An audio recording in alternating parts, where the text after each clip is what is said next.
छठा सवाल देखो। एक कोई दवा का कैप्सूल है जिसमें एक बेलन के आकार का है और दोनों सिरे यानी कि एक इधर वाला और एक इधर वाला दोनों अर्धगोलाकार है। पूरी कैप्सूल की यहाँ से लेकर के यहाँ तक पूरी कैप्सूल की लंबाई जो 14 mm और इसका जो व्यास इस कैप्सूल का जो व्यास दे रखा वो 5 mm। तो इस पूरी कैप्सूल का हमें पृष्ठीय क्षेत्रफल ज्ञात करना है। तो इसके लिए क्या किया जाए, हमें प्रश्न में इस प्रकार से कैप्सूल दे रखा है जिसके दोनों सिरे अर्थात यहाँ ये वाला सिरा और ये वाला जो सिरा है ये दोनों अर्धगोलाकार दिए हुए। दोनों सिरे अर्धगोलाकार और बीच में ये बेलनाकार है।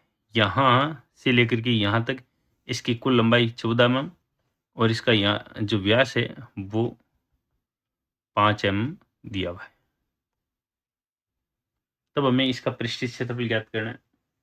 देखिए इन प्रश्नावलियों में पृष्ठीय क्षेत्रफल ज्ञात करना तो कुल कितनी आकृतियां दे रखी है,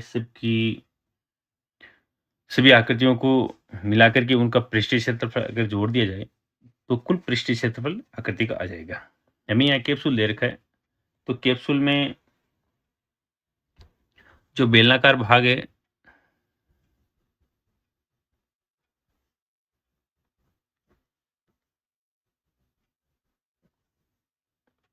इसका व्यास दिया हुआ है, बेलनाकार भाग का व्यास वो दे रखा है 5 mm।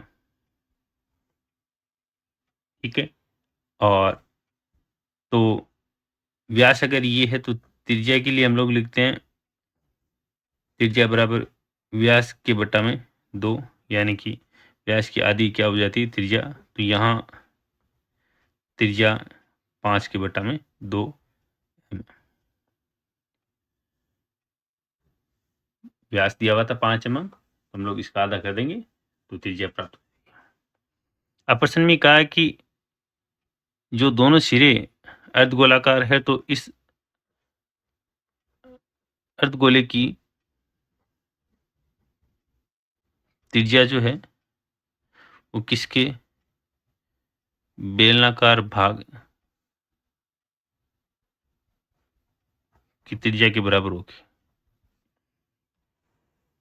अर्थात अर्धगोले की जो त्रिज्या और बेलन की त्रिज्या जो क्या हो जाएगी बराबर। तो बेलन की त्रिज्या कितनी आई है अभी यहाँ पे 5/2 mm, तो अर्धगोले की त्रिज्या भी सेम हो जाएगी।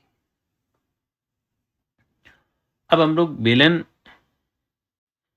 बेलनाकार ये जो भाग दे रखा है इसकी अगर ऊंचाई निकालना चाहें कैसे निकालेंगे, तो हम लोग कहेंगे इस तरफ ये भाग और इस तरफ ये वाला भाग अगर कम कर दें तो ये दोनों भाग क्या हैं, तो हम लोग कहेंगे ये इस तरफ ये जो इस अर्धगोले की त्रिज्या और इस तरफ इस अर्धगोले की जो त्रिज्या है वो ये हो जाएगी। तो हम लोगों ने अर्धगोले की त्रिज्या यहाँ पे नीचे ये जो ज्ञात की वो है 5/2, तो ये इधर 5/2 और इधर ये 5/2। 5/2 और 5/2 को दोनों को जोड़ेंगे तो 5 हो जाएगा। कुल हमें इस कैप्सूल की लंबाई दे रखी है वो 14 mm, इसमें से हम लोग 5 अगर घटा दें तो इससे बेलनाकार भाग की ऊंचाई ज्ञात हो जाएगी।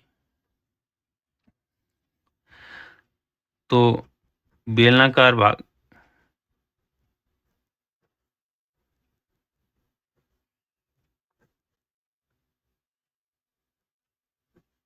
ऊंचाई अगर ज्ञात करनी है क्या लिखें, बेलनाकार भाग की ऊंचाई बराबर कैप्सूल की कुल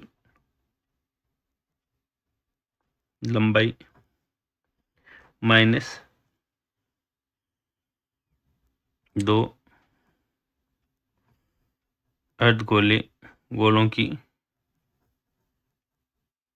त्रिज्याएं। तो कुल कितनी देर की 14 mm, एक अर्धगोले की त्रिज्या 5/2 है तो 2 की कितनी हो जाएगी 5, तो हम लोग इसमें से घटाएंगे तो ये क्या आ जाएगा 9 mm एच का। अब हम लोग यहाँ इसको हल करना चाहें तो हमें कुल पृष्ठीय क्षेत्रफल ज्ञात करना है। तो कैप्सूल का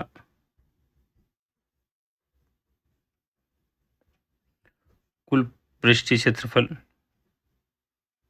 बराबर बेलनाकार भाग का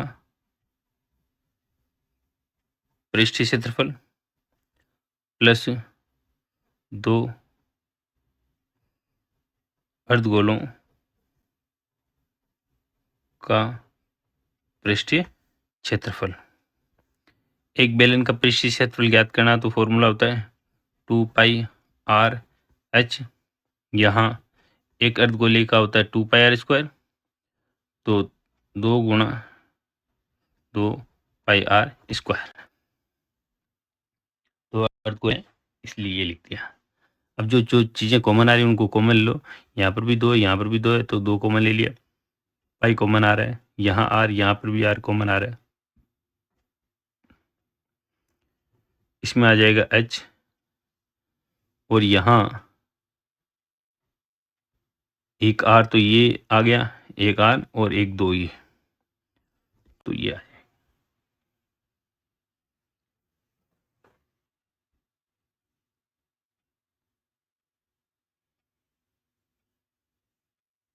अब देखिए यहाँ मान रखें 2 22/7, आर का मान 5/2 गुणा में एच का मान हमने निकाला 9 प्लस 2 गुणा 5/2। फिर हम लोग देखें इस 2 से ये 2 कट गया, इस 2 से ये 2 कट गया, यहाँ बाहर बचा 22/7 गुणा 5, और अंदर जो बच गया 5 और 9 14। अगर इसको हम लोग काटें तो 7 के पार्ट से काटेंगे 14 को 2 बार कट जाएगा। 22 को 5 से गुणा करवाएंगे 110, और 110 को 2 से गुणा करवाएंगे तो 220 वर्ग mm इस कैप्सूल का जो है पृष्ठीय क्षेत्रफल प्राप्त हो जाएगा।